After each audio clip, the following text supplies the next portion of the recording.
Well, hello, everybody. Welcome to the latest installment of Sticky Bleachers, a podcast. I'm Bobby here with you today.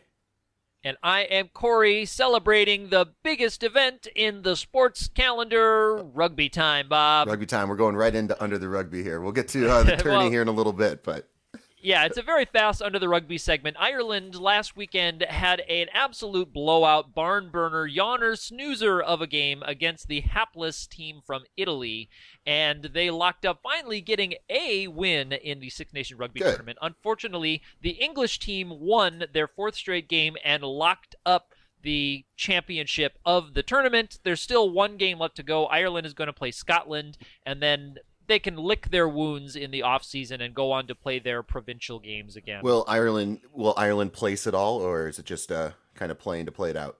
They're just playing to play it out. I Gotcha. don't know what kind of they do for non-first place winners. Oh, they don't go like second, third? Well, I mean, First they do loser? rank them. I don't know what they get. Oh. They rank them, so they do rank them 1, 2, 3, 4, 5, 6. They And get to be Ireland second. secured getting the fifth spot probably. Okay, But well. yeah, they get to be fifth. And I don't know, what the team that finishes second in points, maybe they get like a silver trophy or something. I don't know. Maybe. Look, sports So, really don't celebrate unfortunately. the second place winner or second place team very often. So Not so much. No, we don't have a Stanley Cup Junior. That would be kind of fun if there was a. except in the Olympics, I guess we do that. But Yeah, we're okay. We're okay with that with the world sports. But Mhm. yeah, after this, the rugby teams will go back to. So the players who play for the national teams, many of them, at least in Ireland, also play professionally in their home countries in leagues. So Ireland has its own provincial league. So the teams from the Irish province of Leinster have a professional team that plays against the teams from the province of Munster and the province of Ulster and the province of Connacht, which are the four ancient kingdoms of Ireland. But they will Interesting. also play against professional rugby teams in the UK and Australia and New Zealand and other ones. So the national teams kind of split up and then go back to playing their regular professional league. cool. I was wondering, does Ireland have a baseball team for the World Baseball Classic? Do they participate in that at all? Oh, that's a great question. There was, and I didn't go to it, but there was a baseball tournament in Ireland not too long ago. There was like some European baseball event in Ireland. It was actually in Dublin, but it was at a sports complex that was next to impossible to get to if you don't have a car. And it's actually at the same sports complex, I believe, as an American football. There is an American football league in Ireland, and Mhm. Dublin has an American football team. They're like a club, Yeah. amateur league, but they play in this sports complex there's no bus that goes to it, there's no train that goes to it. You have to take like a 30 or 40 euro taxi ride to get way out to this thing that's out in the farthest suburbs of the city to go see this American football team. So I don't know who can even get out there. Yeah. I don't know. We'll have to do So I some would have research. liked to have gone to see it, but sadly I couldn't. And then so that's a good question. Is this a WBC year, Bob? I think it's a qualifying year. I think it's going to happen next year, I believe. But there are teams that are playing to get into the World Baseball Classic. So it happens, every 4 years, right? It's like, It's pretty infrequent. yeah. Anyway. My sister has a nice collection of WBC swag memorabilia because she works in the tourist industry. And when they were in New York doing some events, she got to go to some of their press meetings and things. So she has some swag That's from cool. the last time they had an event. I it was like the pretty World cool. Baseball Classic. I mean, it's nice. I don't like it for fantasy purposes. It screws up with my fantasy baseball team, but I do like the spirit of the event, and it's always fun to see. Yeah. Kind of like Do you like that college it throws basketball. off your? Yeah, that's right. Do you like it? It throws off your spring training watching schedule. Well, it actually screws with my fantasy baseball players. So some guys that go and play, and it doesn't hurt them, but sometimes they can get hurt in there, and or just throw them off a little bit. But anyway, we'll save that for another podcast. So Yeah, and I tell you, if we do find, I'll have to dig on that. If I do find an Irish baseball team, I will try to talk to one of the players and get them go on the show. Awesome. That sounds like a plan. Yeah, now there is a traditional Irish sport called rounders that is similar to softball that we've talked about before. There's also a few cricket players in Ireland, although cricket is seen politically as an English sport. So in certain parts of the country where it's kind of sensitive, you certainly would not see people playing cricket, or if they did, they would be playing it as a political statement to play cricket. So is playing cricket kind of like pinkies up, like for like snobby British people? Kind of, yes. It's for wealthy people who have 3 days to kill to play one game. Yeah, they can go long, can't they? They have to stop to drink tea every few innings or whatever they call them. I don't know what a crumpet is, so I don't understand cricket. That's the one qualification that you need, and I do not have it. Yeah, Bob, I don't either. I know. Yes, but I know there's a cool bat involved, but that's about it. Yeah, no, those bats are great, and they're great at beating up bad guys. Yeah. If we're not playing the sport, you can just swing this big flat hunk of wood and beat up bad guys. Now, he also could have used a hurley in that movie. That would be good for beating up bad guys also. Yeah, yeah. They kind of look like jockeys. I mean, they're not as short as jockeys, but every time I see like a video or a screenshot of a cricket match, they kind of look like they have jockey gear on. But anyway. I think that might be racist, but I'm not quite sure how. No, I don't say how it can be racist. They do wear those. They do wear those awesome shin guards. They wear those awesome leg pads. And they have like a hat. Maybe that's on what you're thinking and stuff. of. Don't they have like some helmet hat thing? I don't know. We'll do more extensive research and we'll get it. We'll get our answers straight here. So. Yes, so and we'll talk about it where we're not entering the questionable racism of English people. So we've had some basketball, Bob, this week. Oh, have we ever? We made some picks on our weekend wrap-up show, but that was before all the craziness began. But these are just pre-crazy picks on the first four or the play-in or the cash grab games, as I like to call them. Yeah, we actually had some pretty good games, actually. The first one was Fairleigh Dickinson versus Florida Gulf Coast, and this one was a blowout, but it was impressive to see Florida Gulf Coast play. Fairleigh Dickinson just didn't show up, and I believe you picked Florida Gulf Coast to win that game, right, Corey? Yes, and I thought that the blowout score made it a fairly boring game to watch, Bob. There you go. Yeah, that's good wordplay there, Corey. And the second game, worthy of the internet. Yeah, there you go. Well, and the second game, of course, was Wichita State versus Vanderbilt. Now, this one was supposed to be a little closer. A lot of people thought Vanderbilt was going to squeak in there at the end, and Wichita State showed up with that defense, and it was close going into halftime, but the Wichita State ended up winning by 20 points at the end of that. So, who'd you go with in that game? Did you go with Wichita State? I went with the Shockers to the shock of nobody. So Wichita State, the favorite, and as it happens, Wichita State flexing their muscle again, but not to jump forward in time at all. But yes, I went with Wichita State in their playing game, Bob. Cool. And then we had Michigan versus who did Michigan play? Michigan played Tulsa, the team that all the pundits said was the least worthy team of being in the top 68, Bob. Yep. Well, and they didn't advance on, so I guess the pundits were right on that one. And then we had Holy Cross versus Southern, and this one I went with the under 500 team, Holy Cross. And I know, Bob, and well done on that pick because somehow they squeaked by Southern. Yes, well, it was a good game. Holy Cross actually showed up for that game, so I don't think they stand a chance versus would they play UNC now, right? Or who did they play? Holy Cross is playing Oregon. Oregon, yeah. They don't stand a chance versus Oregon, but they did play well versus Southern. No. So. Now this brings something up, Bob. When I was running my tournament selection club with all of my European friends, one of the things that we talked a little bit about this on Tuesday about the someone picking a basketball bracket without having any historical knowledge about basketball or even how the system works. One of the things that was confusing to them, and I'm going to say this all. I just mean that they're outsiders to it. I'm not trying to insult their intelligence, but they're just, as outsiders, they just were confused on this, is they looked at the win-loss records and noticed that the numbers didn't always add up to the same. Yeah.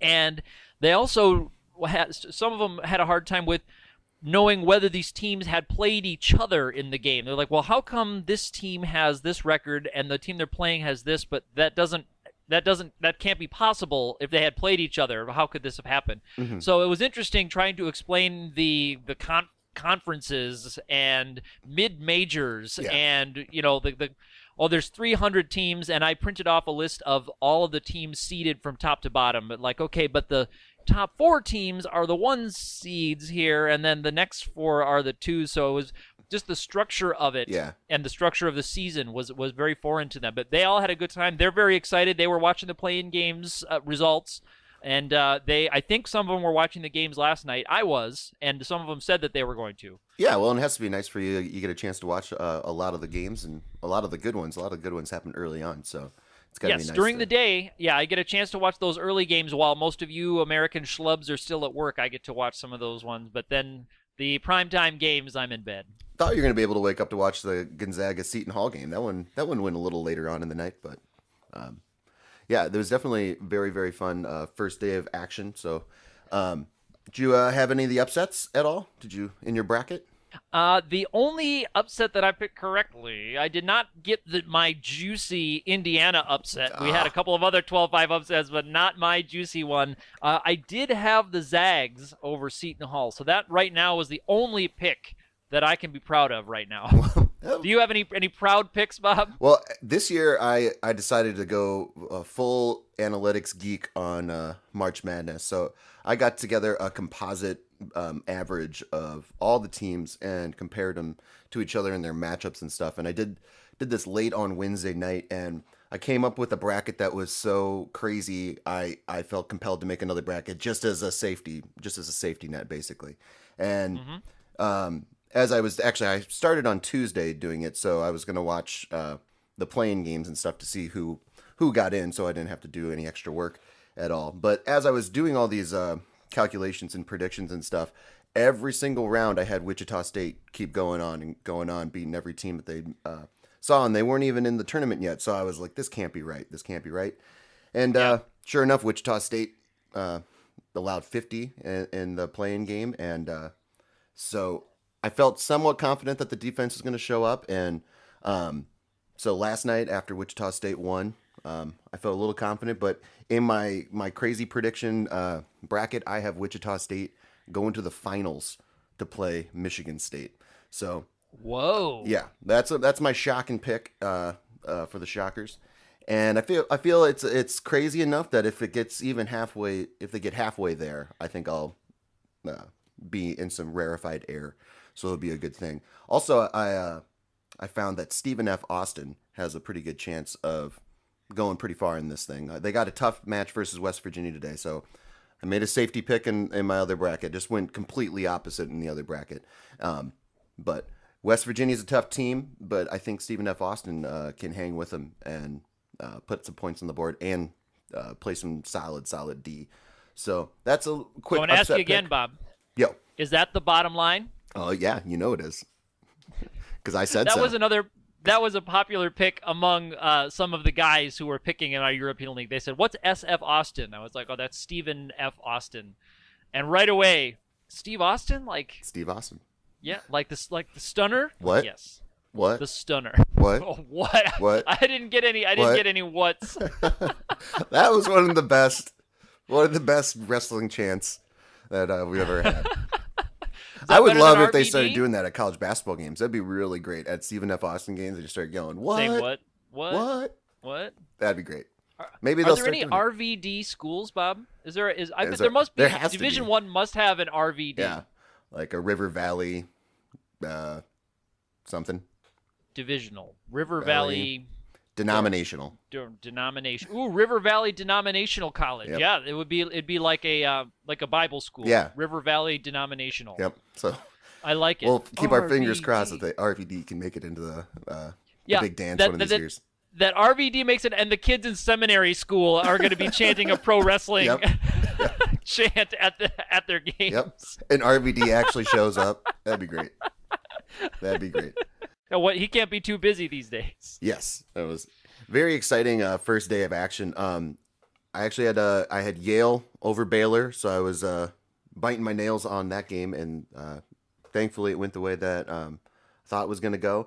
But that Arkansas Purdue game, I don't know if you got a chance to watch any of the recap of that one, but man, that was a really fun game. I had Purdue winning that game, but Arkansas just has a ton of heart and a lot of energy. It made just clutch shot after clutch shot down the stretch. They were down, I believe, like 15 points with like 5 minutes to go, and they went on like a 15-2 run to tie the game up. Well, let me tell you something about that lead, and it's one of those things where it's like, my experience is so important it's worth telling other people about. But everybody has these things happen to them. But the classic story, it was getting late my time. That was late at night my time when that game was going down to its closing minutes. Purdue had a solid lead. I was like, I've been binging on basketball for 5 hours now. I can hang it up for the night. I'll call this one a night. Mm-hmm. I'll call Purdue a win. I'm going to head to bed. And then this morning I woke up. It was actually my wife who saw right away, whoa, Purdue lost. And then I look in double overtime. I watched a Vine of Arkansas making that shot. Sorry, it was Little Rock, not Arkansas Razorbacks go Hogs. Yeah, Arkansas Little Rock Arkansas Little Rock making the three to tie it up and to go into overtime. But I did read some of the reactions on this one from Reddit. On my notes, this is just called WTF Purdue loses. But on Reddit, user BTR154 says, very aptly, I think, that ending was the most Purdue thing possible. And I like that one. Yeah. Kyle Orton is crying somewhere. Yeah, and now a couple other users. Purdue fan Captain Dingleberry, of course, says I'm going to be staying in bed to cry all day. And in response to that, Arizona Wildcats fan Neon Body Style says, can I join you? Ooh. Because Arizona took the tough loss to those Shockers, Bob. I'm telling you, man, watch out for those Shockers. That defense and the seniors and everything, it's coming together nicely. So, all right. And now, Bob, how about this? This may be a segue to another game we can talk about. Notre Dame fan, Big Head Soft Body, says about the Purdue game, did Purdue and Baylor watch the same how to do the last possession instructional video? Because yikers, WTF Baylor loses is another heading on my notes. Bob. Yeah. That was a really tough game too. Yale came out and again, solid defense, efficient offense, and playing with intensity will get you pretty far in this tournament. And that's why I think those mid-major schools always stand a chance versus the big guys, because they can, the intimidation factor I don't think is there as much as if it is during the middle of the season or towards the end of the season and stuff, because you're playing one and done. So you know that if you win this game, you go on, and if you don't, you lose. So that can mean a lot of different things for different teams. But those teams that never get a chance to really be on the national stage, like your Arkansas and Yales, I mean, even Wichita State, I mean, this year, I know they've been on the national stage in the last 5 years or so, but right. They get a chance to show what they can do, and I think they surprise a lot of the teams that come from the bigger conferences, you know, the Big 12 and Big 10 and stuff. So Baylor fell to a good Yale team, and I'd watch out for. If I were an Iowa State fan, I wouldn't feel so confident playing a Little Rock on Saturday. It would. Yes, I agree. I think that's going to, a lot of eyes are going to that game, and even Duke too, I'm sure, is going to be watching very closely. Both of those teams are going to have to prepare a little bit more than they probably thought they were going to have to for these games, because actually have Yale looks like beating these Duke. Teams could win. Actually have Yale beating Duke going on, and in my crazy bracket, Corey, I have Yale beating Oregon, right? And they're in the same bracket. Yes, they are. Yep. Yes, they are. I have Yale that would going be in the on, Sweet 16. knocking off now, number one. Now, speaking of Bob, here's another moment from filling up those brackets. I was talking to, we've got the Sweet 16, we've got the Elite 8, we've got the Final 4, and then they asked, well, what do you call the last two? And I was like, we don't have a name for them. So we came up, we've got like the terrific twosome or the terrible twosome we came up with possibly. That's the NIT. So we've got the NIT. That would be the NIT right, championship, the terrible two. The terrible two. Okay, so I thought we could terrific two, and then how about like the omniscient one is the championship. Nice. So you got to still go for the alliteration. Yeah. So we'll put that down there now. We're gonna have the terrific two and the omniscient one. Okay. Hashtag terrific two. Well, we're going to be doing it now. I'm not going to be able to watch those games because it's going to be late at night for me. But everyone get that hashtag. Just go to bed early and wake up. There you go. Could go to bed early and wake up. That doesn't work? Yeah. We got to get that hashtag popular enough that all of the weird like white power groups start spamming that hashtag. So that's how you know that your hashtag is making it. If a bunch of weirdos like porn peddlers and white supremacist groups start tweeting stuff on your hashtag, you know you've got a successful hashtag. I did check out the Yale hashtag when it was trending on Twitter, and sure enough, there was a healthy amount of porn attached with the Yale Twitter trend there. So it's a constant there. It's the internet, so you're gonna have cats and porn, and yes, in the darker parts of it, you'll have the racist aspect.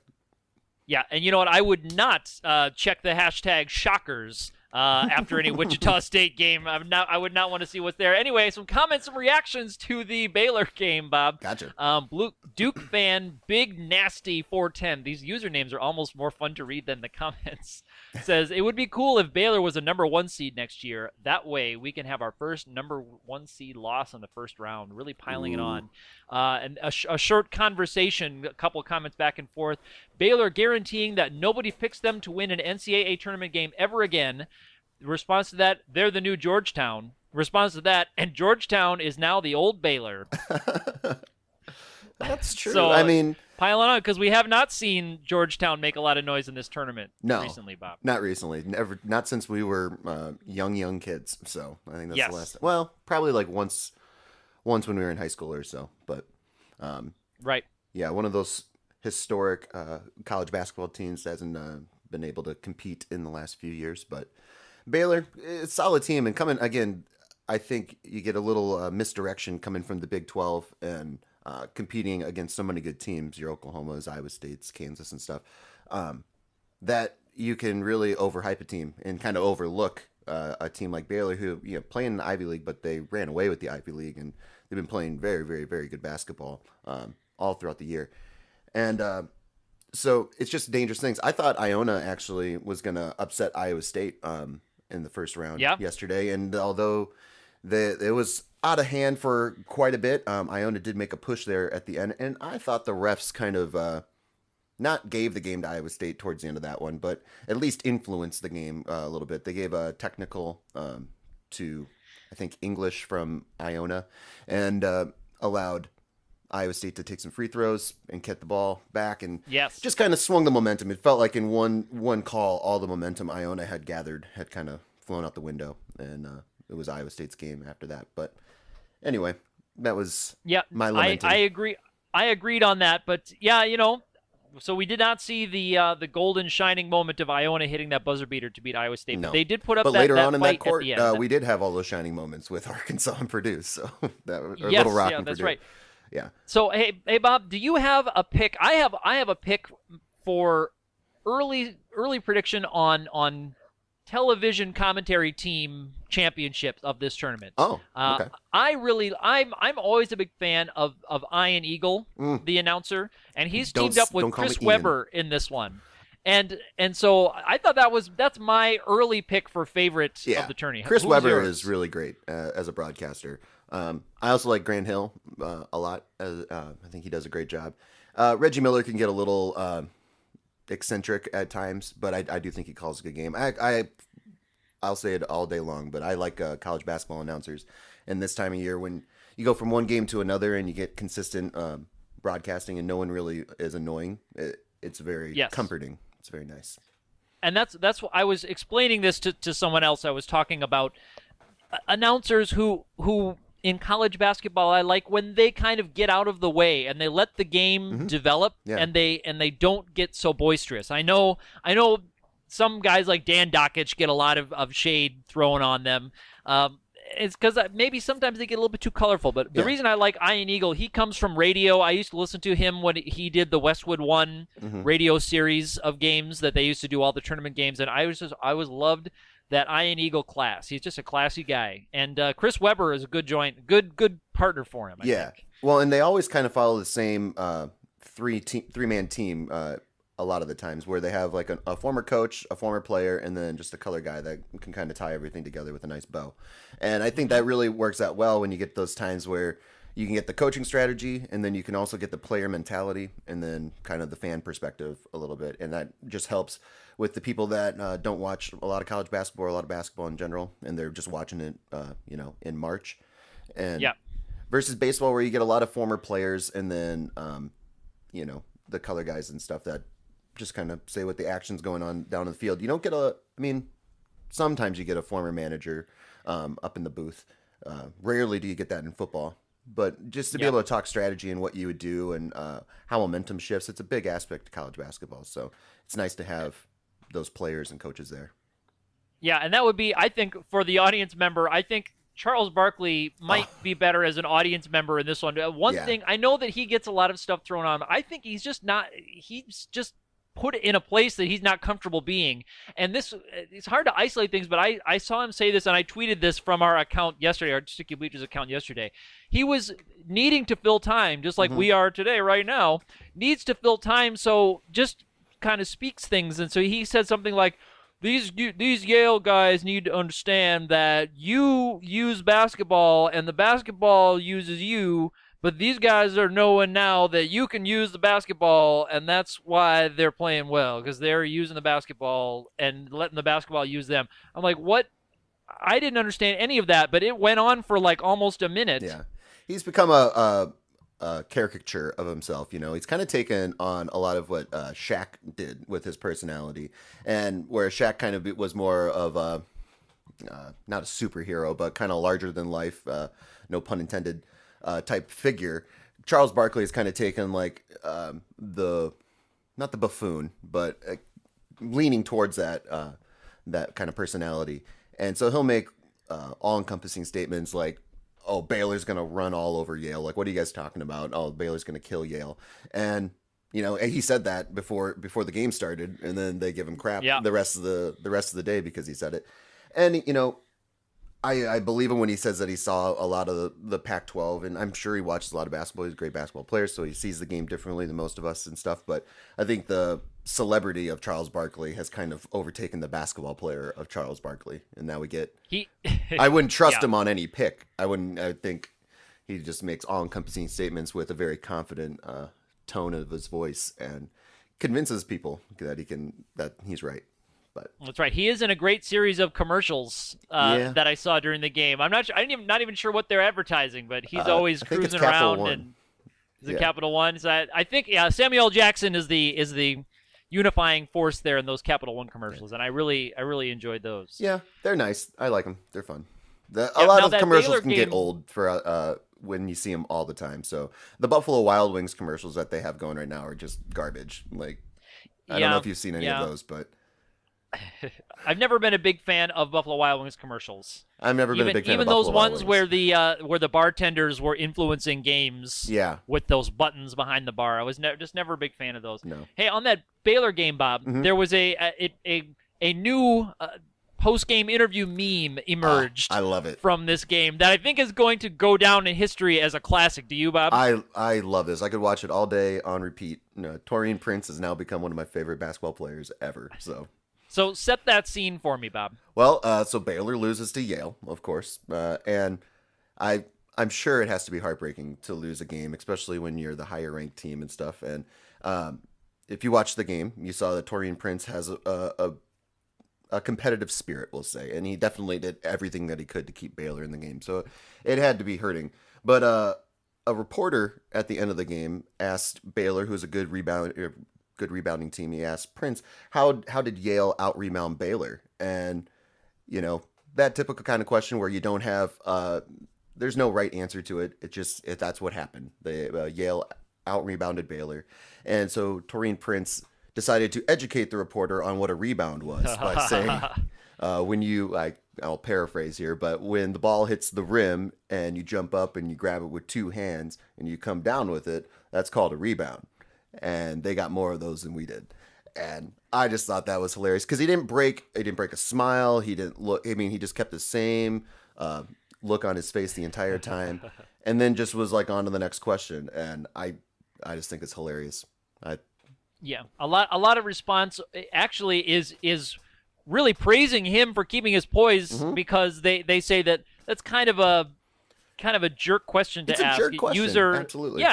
Yeah, from Reddit, UConn fan Jalen Adams GOAT says, Kind of a crappy tone from the reporter, especially since a young man, because we always kind of forget that these guys are all under 22, just lost a huge game. It is at an emotional low point in his life. And like, yeah, and it was the tone of his voice of how he asked the question, too. If you go back and watch the video, like, it's a really, like, prodding question. It seems like he wants a definitive answer as to how Yale, with their smaller players, was able to out-rebound a Baylor team. But it doesn't. The taller team doesn't necessarily have to get all the rebounds and stuff. In Wichita State's a great example of that versus Arizona yesterday.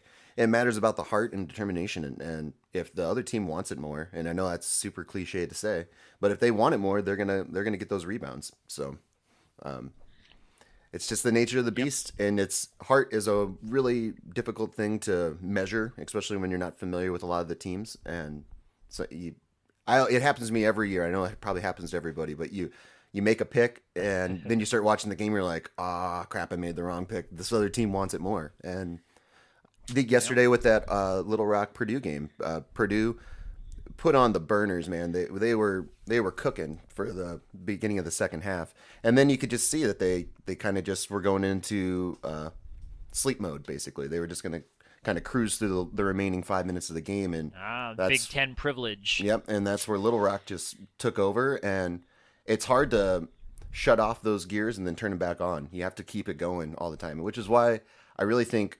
Little Rock can beat Iowa State. I think Yale can beat Duke, and I think Wichita State can go really, really far in this tournament because they don't shut off. They don't relent. So, well, we'll have coverage of those results when we do our weekend wrap up on Monday, Bob, of those second round results. Hopefully, it turns out well. But we've got a big slate of games tonight as of this recording, the Friday, the second day of the first round. And there's lots of exciting action that both of us will be glued to our screens, and I'm sure many Americans will be also. Getting nothing done, absolutely. So is there any games you see that you want to spotlight? You want to share some picks? I think we're both Iowa homers, so it's maybe warrants a mention to. Sure. I'm hoping they don't break my heart. There we go. So we're picking Iowa to hopefully not break our hearts. Please, don't lose the tempo. But we don't feel very confident in those picks, I don't think, Bob. I did have Iowa winning in both my brackets, but it would be, I don't know, they've kind of slumped to the end of the year here, and they fell down to that 7 seed. So could be exciting. Now, I want to hear, Bob, we talked about this a little bit, tortoise or hare in that Maryland I'm going South Dakota State South game. Dakota State all day long, baby. The hare is going to beat the tortoise. Yep. So we're going to have 3 out of 4 12-5 upsets, says Bob. I think Melo Tremble is. Maryland's a great basketball team for sure, but they're very streaky and they rely heavily on Tremble's play. And if he comes out cold at all, it's going to be a long day for Maryland fans. And also, I just think, again, South Dakota State, they've been there before, and not that Maryland hasn't been there, but South Dakota State's been the underdog before, and can come in there and just play harder, want it more, and punch Maryland in the face. And what are the odds of Jay-Z showing up at the Iowa game in Brooklyn? I think about the same percentage of remaining perfect brackets, I think. Ooh, that's wow! It's deep. Thrown on Jay-Z. Did you catch this, Bob? This is Iowa specific. Iowa fan blog Blackheart Gold Pants did a fake story reporting that Iowa mistakenly traveled to Brooklyn, Iowa instead of Brooklyn, New York, that they misunderstood the tournament assignment. Mm-hmm. They reported that as a fake story, and it was tagged at the top as a fake stories that are not real. That's their category of their, they call it. We do have a Brooklyn in insanity. Iowa. Yes, there is a Brooklyn in Iowa. I rode my bike through it on Ragbri, which is an Iowa thing. But anyway, it was reported by a local news station in New York. With quotes from this fake story.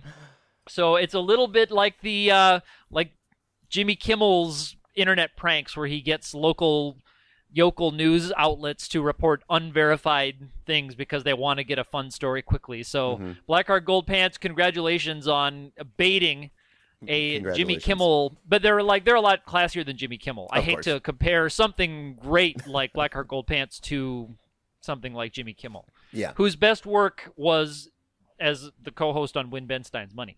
That's true. Yeah. Yeah, that's just my opinion. But yeah, I thought he peaked before the Man Show. I think. Well, he stole the Man Show, so we won't get into that. You had a pick on the UNI Texas game. We'll stay in Iowa. See if all three Iowa teams can advance.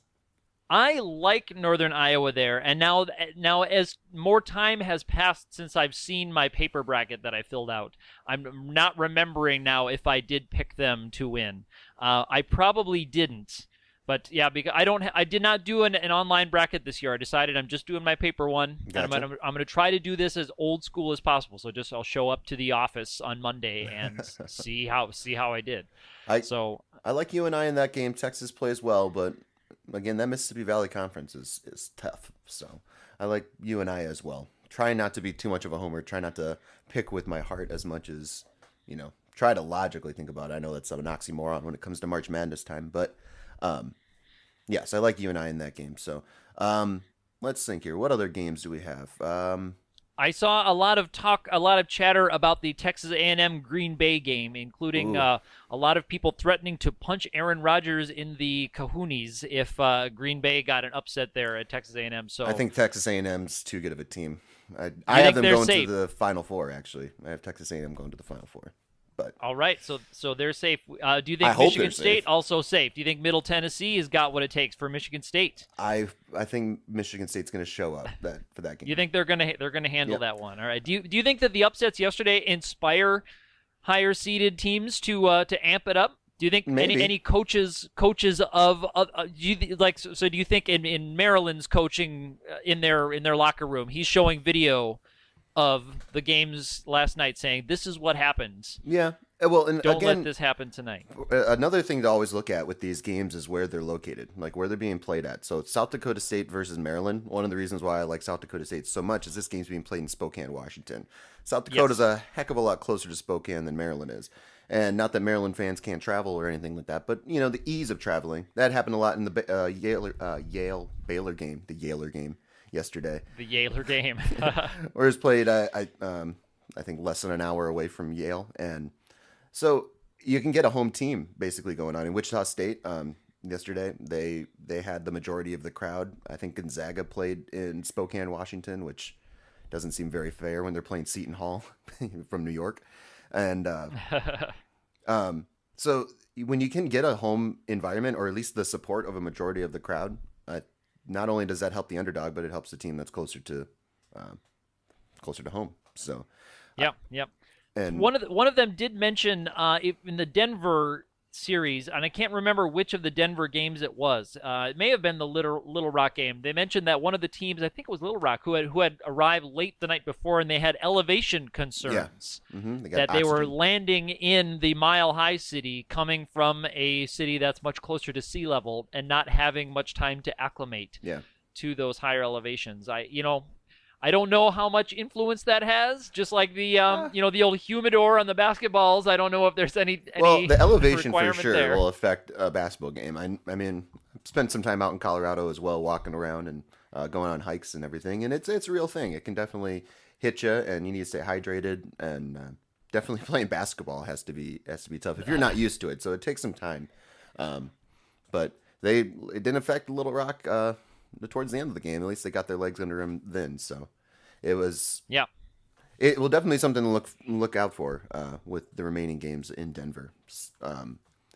There's the VCU Oregon State game. Do we both have VCU in that one for the upset?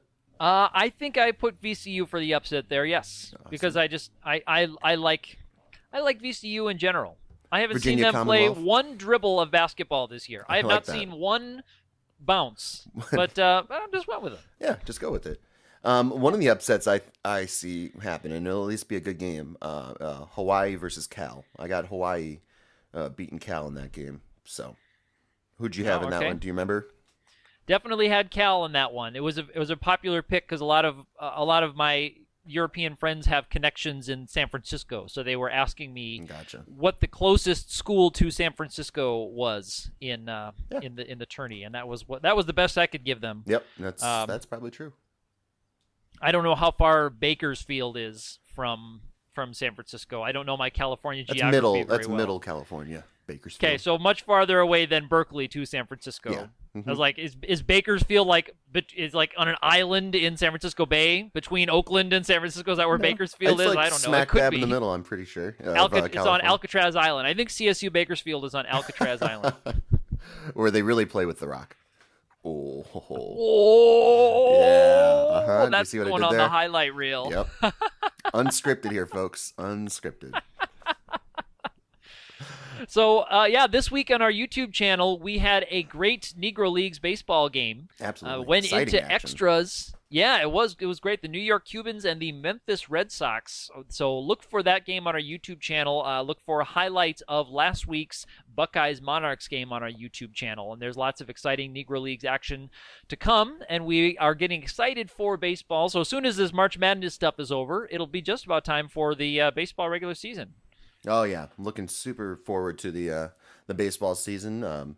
After March Madness is kind of over and the hangover is cured, baseball season's right around the corner. So great way to ease into it, coming from March Madness into baseball. So again, I said it in the last podcast. It's my favorite time of year. I'm pretty sure.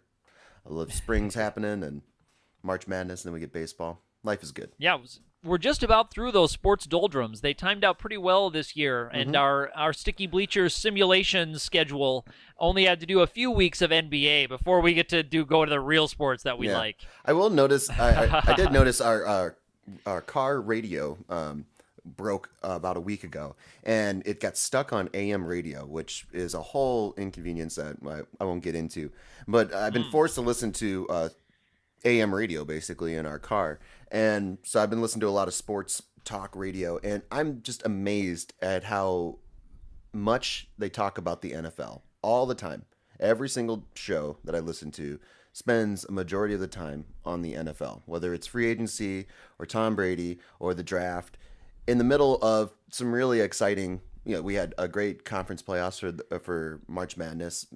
Spring training is going on. I can get not talking about spring training, but it seems like sports talk radio has an addiction to the talking NFL, and they just can't get over it. Like even yesterday, I was listening to it, and there's a bunch of great games going on, and we're talking about the NFL. Yes. Talking about free agencies. First time, long time. I think Brock Osweiler definitely needs to get that big contract because there's something we need to talk about. Yeah, and they're talking about the remaining free agents and who should go where and why certain teams aren't spending in free agency or why the Patriots are doing what they're doing. It's like, I can get to spending a little bit of time on it, but to spend a majority of your show on that stuff, I don't get it. And it must be that the people want to hear it. It must be people are just so football crazed that they need to hear about it all the time. But definitely gets annoying, so I just shut off the radio sometimes and drive in silence. Or I need to get our radio fixed, one of the two. One of those two things needs to happen. Mm-hmm. But, you can... How about a real fast, Bob? Fast Let's update I'll time on video game speed runs. Got a couple of good ones this week. You got your stopwatch ready, Bob? All right. Here we go. Let me try to do it in one breath. All right. On your marks, get set, go. We've got The Legend of Zelda Majora's Mask 100% category in 4 hours, 59 minutes, 38 seconds by Trev Person. We've got Sega Bass Fishing Arcade Game, any percent category in 2 minutes, 49 seconds by Miko ML. We've got more Zelda series, Legend of Zelda Twilight Princess, any percent in 2 hours, 57 minutes, 22 seconds by D-Moon9. And finally, on Xbox, Halo 2 in 1 hour, 18 minutes, 56 seconds by Cryfon. Time. You did it. All right. 20 seconds. Cool. So I can be your to make an AM sports radio analogy on this. I can be the desk person you throw it to for the sports update on the top and bottom of the hour. Bob. There you go. We can throw it to you. Yes, that's good. We'll have to come up with a name for that little segment there, our speedy speed run.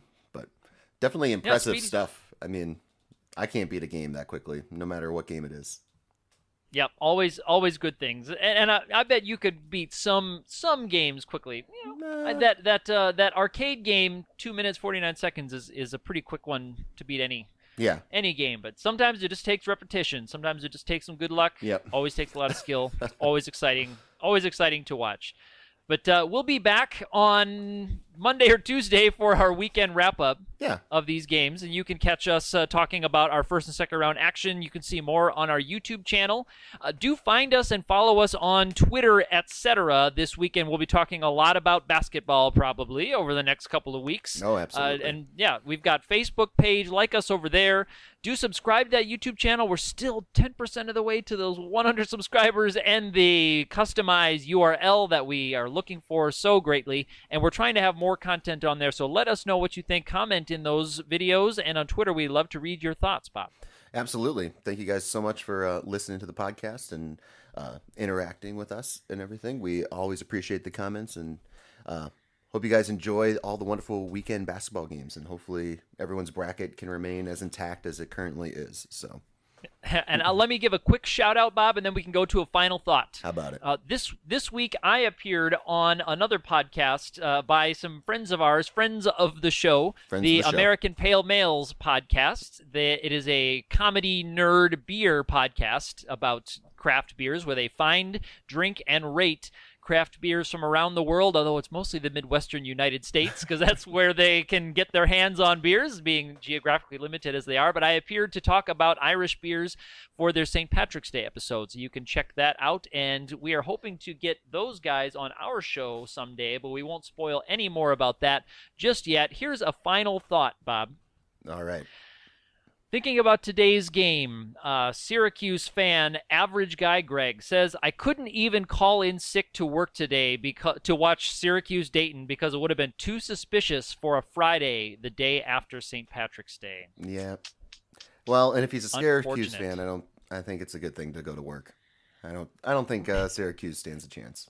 You don't think they're going to be able to enjoy what they see there? No. Ooh, all right. Well, we'll talk more about that on our weekend wrap-up. We'll see how the Orange do against the Flyers on that. I don't want to talk too much. For now, I'll be Corey signing off. I'm Bob. We'll see you guys next week. Play ball!